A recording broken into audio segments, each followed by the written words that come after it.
Ciao a tutti ragazzi, una promessa è una promessa, vi avevo detto che la prossima auto non sarebbe stato un piccolo mostro, quindi mettiamoli un attimo da parte, ma solo per poco tempo. L'auto che vedremo oggi è una normalissima hatchback, solo che il motore che è stato installato sotto è un 5000 di derivazione Ford GT. Di quale auto sto parlando? Andiamo a vedere. Non potete capire quanto lavoro ci è voluto per rendere quest'auto bella da guidare con soli 600 punti prestazione. Infatti già di base questa Ford Focus RS, auto di derivazione realistica, 4 ruote motrici, è già cattiva di suo. Installato sotto un 5000 benzina di derivazione Ford GT, capite che la potenza è salita vertiginosamente, infatti ha 697 cavalli e non ho voluto lesinare né togliere potenza, quindi ho cercato di adattare, di andare a cercare punto per punto le condizioni migliori per renderla divertente da guidare, così con quasi 700 cavalli. Per farvi capire quali sono i compromessi che ho dovuto fare, ve lo spiego all'interno del setup. Quindi passiamo da GT Auto, poi vediamo il setup e vi faccio capire dove sono dovuto andare a cercare di guadagnare questi punti prestazione, e seguite la gara per capire come guidare al meglio quest'auto ed ottenere il meglio da lei. È un orologio, ho fatto tutti i giri in 2.08, è perfetta. Se riuscite a guidarla e ad avere il giusto feeling, calcolate che questa è la seconda gara che ho fatto, quindi non che ne abbia così tanto, riuscirete anche voi ad essere precisissimi ogni giro. Non è l'auto più veloce per Tokyo, perché continua ad essere la piccola Cappuccino Swap, auto che ormai adoro e che credo che anche voi adoriate, ma dovete provare anche questa qui, ne vale la pena. Sempre la stessa regola, se non avete il motore disponibile vedrete la sigla nel setup. Per acquistarlo qui in GT Auto dovete avere il livello collezionista 50, poi entrare sotto manutenzione e servizi auto, andare nella sezione sostituzione motore ed installare il motore per la modica cifra di 700.000 crediti. Quindi almeno 2 gare per ripagarvi tutto l'ambaradan, ma saranno 2 gare piacevolissime. Quantomeno la seconda, la prima ovviamente bisogna sempre cercare di capire come va guidata quest'auto, ma non è difficile. Installate anche la carrozzeria larga. Personalizzazione auto. Subito i cerchi in lega, il modello che più vi piace, le dimensioni massime 19 pollici, che poi sono quelle standard, larghezza del cerchione larga e centricità larga,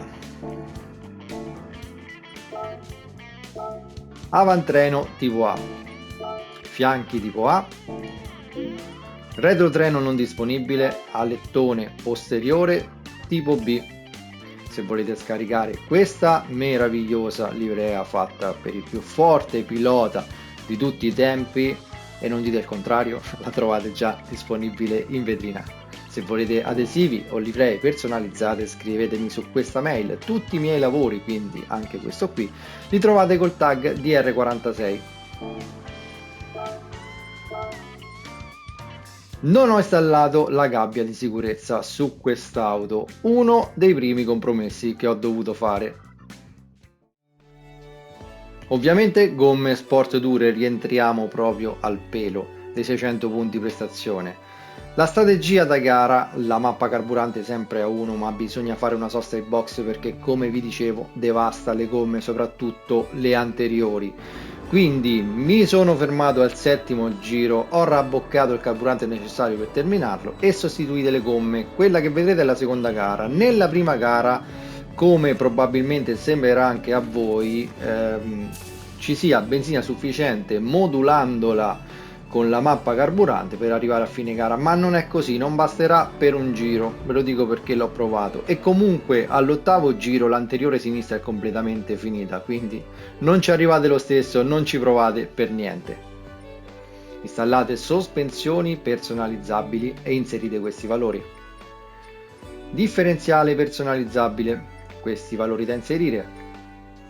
installate un differenziale centrale, impostatelo 30% anteriore, 70% posteriore. Vedete come il peso di quest'auto sia 60% all'anteriore e 40% a posteriore, perché il motore ovviamente è molto pesante. Per di più non ho potuto lavorare sul peso, il peso è tantissimo, 1824 kg anche zavorrati, quindi la zavorra 200 kg va installata e posizionata all'anteriore, meno 15, questo per rientrare nei punti prestazione. Guardate come scarta. Questo è il valore minimo che riusciamo a tenere con la zavorra. Quindi con un peso così eccessivo all'anteriore le gomme si consumano ancora di più. Che cosa ho fatto per contrastare il sottosterzo? L'ho alzata al posteriore in modo da dare più sovrasterzo e ho regolato il differenziale al minimo sia sull'asse anteriore che al posteriore, in accelerazione e anche in frenata, perché tendeva al sottosterzo anche in frenata. Ovviamente anche la coppia motrice sulle ruote anteriore l'ho ridotta per cercare di dare più spinta al posteriore. Se per voi in accelerazione è troppo tendente al sovrasterzo, quindi a partire al posteriore, andate ad abbassare questo valore e regolatelo come vi trovate meglio. La deportanza 15 pochissima all'anteriore, 169 al posteriore. Installate una ECU personalizzabile, impostatela all'87%. Non serve limitatore di potenza, installate un cambio personalizzabile da corsa, impostate la velocità di punta su 370 km/h, poi il finale 3.016. A partire dalla sesta, vari passaggi come al solito per arrivare a questi valori. Installate un compressore volumetrico ad alto regime. Dischi da corsa forati o baffati, non cambia nulla. Pastiglie dei freni da corsa. Controller freni, anche questo qui l'ho impostato a 4, quindi tutto al posteriore per avere un miglior ingresso curva dato il sottosterzo per via del peso. Frizione e volano da corsa, albero di trasmissione in carbonio. Nessuna elaborazione motore e per la carrozzeria solo l'aumento della rigidezza.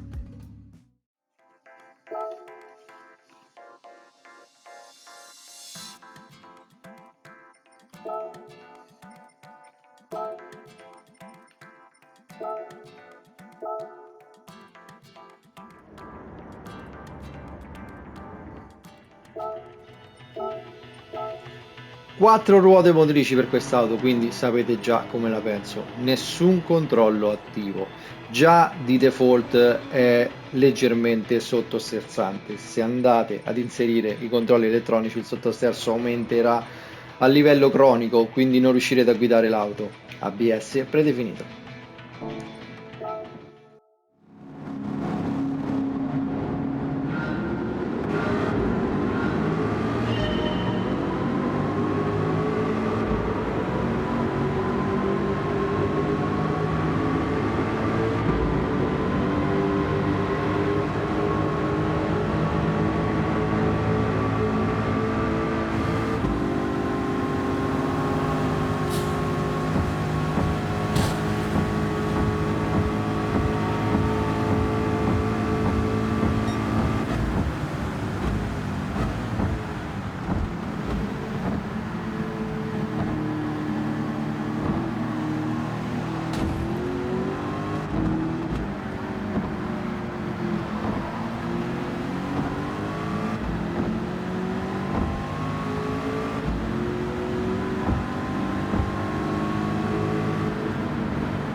Vi auguro un buon divertimento a bordo di quest'auto, sicuramente più fruibile da tutti, sia da chi usa il joypad che chi usa il volante, per via della trazione integrale che garantisce sicuramente più stabilità e controllo rispetto agli altri swap che abbiamo visto fino ad oggi. Vi ripeto, se utilizzate i controlli con questa tipologia di auto non li tenete attivi, è la strada migliore per arrivare a poter guidare anche le trazioni posteriore senza controlli e sarete sicuramente molto più veloci, quindi esercitatevi con queste auto, non fate un farming fino a se stesso ma cercate di progredire anche come pilota. Questi setup servono apposta. Se questo video vi è piaciuto lasciate un like, condividetelo ma soprattutto iscrivetevi al canale per non perdere i prossimi swap e la prossima già ve l'ho anticipata con un piccolo short. Parliamo sempre di una hatchback a trazione integrale, ma vedremo quale sarà. Ciao ragazzi!